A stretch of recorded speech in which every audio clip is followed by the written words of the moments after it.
Welcome to Teacher Trivia. Test your teaching and education knowledge. Displaying students' background cultures in the classroom, high expectations, and getting to know students personally characterize which teaching style?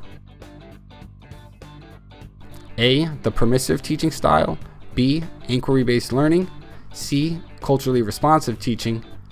Or D. Transformative teaching.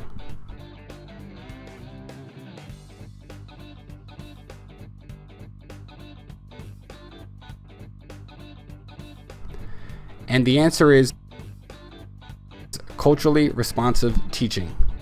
Other strategies from a culturally responsive teacher include providing opportunities for students to speak English, listening to their stories, incorporating visuals, using a multicultural curriculum, and building parent relationships.